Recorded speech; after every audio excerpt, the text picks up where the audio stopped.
Sticking with the PlayStation, really this is a both console issue. Mm-hmm. Modern Warfare, Call of Duty, Black Ops Cold War. Now, for people that play Call of Duty, one of the big problems is the file size. Right. It is ginormous, and every time they do an update, it is huge. It feels like it's at least 20-something gigs every single time, and you're like, what the heck is going on? Right. Well, we've gotten the size breakdowns now for Call of Duty Cold War for the PlayStation and the Xbox One, the PS4, and the Xbox Series XS and PlayStation 5. Here's the problem. As Chris has mentioned before, game sizes are supposed to be smaller once they come to the PS5. Something about something. Yes, I forget exactly what he said, but I had heard the same thing, that they're supposed to be smaller. It didn't ever make sense to me, but it was like something like they wouldn't have to do so much something because the processing and everything. So here's the problem though. PS4, the game's going to be 95 gigabytes. Okay? Xbox One is going to be 93 gigabytes. That's already pretty big. So if you're somebody like me that's got a day one PlayStation, if you never changed out the original hard drive, you've got 500 gigs in there. That's a problem with the OS and everything. PlayStation 5, however. Oh, spill it. The game jumps 40 gigabytes to 133 gigs. Wow. And on the Xbox Series X and S, it's 136 gigabytes. Wow. My Lord. Ginormous. And so I haven't seen definitively yet, but what I've seen so far is that we know that the PlayStation 5 comes with 825 gigabytes inside the machine. And I've heard that the OS is about 150 megabytes, where on the Xbox side of things, I think they say it's closer to 200 gigabytes. Yeah. So that now takes you down into the 600 gigabyte realm of usable space. So now you're eating up 133 of it with one game. Yep. And remember, the extra room and the expanded memory is not going to be cheap for these consoles now. You're going to need all kind of the NVMe SSDs that you can go buy. Yep. Here's the other problem. Oh no. The Xbox Series S has been getting sent out to people already. I'm talking about regular folks, not people that know anything about, hey, don't talk about this console yet. People that are like, hey, remember we're on these dates, we're supposed to release blah, blah, blah, blah, blah, blah. For some reason in Canada, people that pre-ordered the Xbox S started receiving them this week. Really? Supposed to be next week, started getting them this week. And what we've found out from the S's is that they have the smaller 512 gigabyte SSD in them. Right.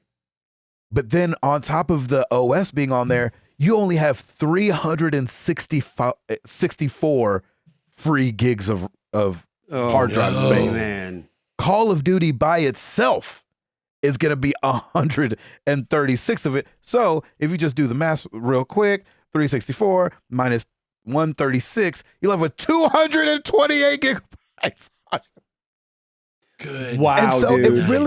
it really makes you wonder, like, oh man, I didn't feel the weight of having to buy an external hard drive for my PS4. I waited for a long time. I'm somebody that kind of juggles games. I'll delete some, download another one, things like that. And plus, hard drives aren't that expensive. I could buy a regular external and plug it into the front of my thing and keep it popping. But these SSDs, to my estimation, look to be a bit expensive. Yeah. Like how much are we talking? Like $200 expensive. Ooh, for how much storage? I would imagine for another terabyte. Okay. Of space. Woo. But that adds a lot of money to you buying a new console. If the PS5 and the Xbox Series X are $500 and you have to go buy something right away because you feel like you don't have enough space, now we're talking about a $700 console. And a game, Would might as you- well get a gaming PC. Would you have Yeah, exactly. preferred that the console was 700 but came with a massive hard drive, or do you still like it this way? I wish it was this price with a bigger hard drive. Like Yeah, I right, never right. understood why and I know that Mark Cerny had this reasoning as to why it was 825 and not a terabyte. But I'm like, man, just give me a terabyte. Then I would have had 825 gigabytes to play with Yeah. on the. So Yeah, less the Oh my operating gosh. system and what have you. Wow. right. Wow. So I don't know what to think really, because we had heard this smaller game. The smaller games are coming, or you don't need to do so much to have these games work on this. But man, 133 gigabytes is a lot, and then 136 gigabytes on only 364 gigabytes of free space.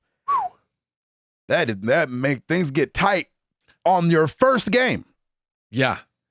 So I don't know how big Miles Morales is or any of that stuff. Or Haven't what looked about into it. Valhalla? Because that's such a big game. I'm curious what Yeah, the size I don't is know for how that. big Valhalla your boy is gonna be, but it's we're gonna be looking at getting externals. I think a little quicker Oh, this yeah. go around. And you remember PlayStation brought out a finally, I feel like after years and years, they finally brought out their own branded external hard drive. You remember they brought it out Mhm. just a couple years ago, and I felt like, and it was really expensive compared to just buying a generic one. Yeah. Even a Western Digital. You know what I'm saying? Somebody that you know the name of. And so, man, Sony did say, I think they said that they're not going to have any branded Sony M.2 chips yet. Yeah. But I think they'll come. But I think, just buying them yourself is going to be it's going to be in the hundreds for sure. Wow. I mean, if man. I want to buy one now, if I want to buy a regular M.2 1 terabyte, it's going to be around $125. Yeah. So if you're just adding that to the console, if you said, hey, go get you a PS5, it's only $625 to Yeah. get you up and running, plus the price of the games. That's a steep Man. that's steep entry, it feels like all of a sudden. And I know Are it's these- not, you don't have to get the externals, but that's a steep entry if you want to not have to worry about it.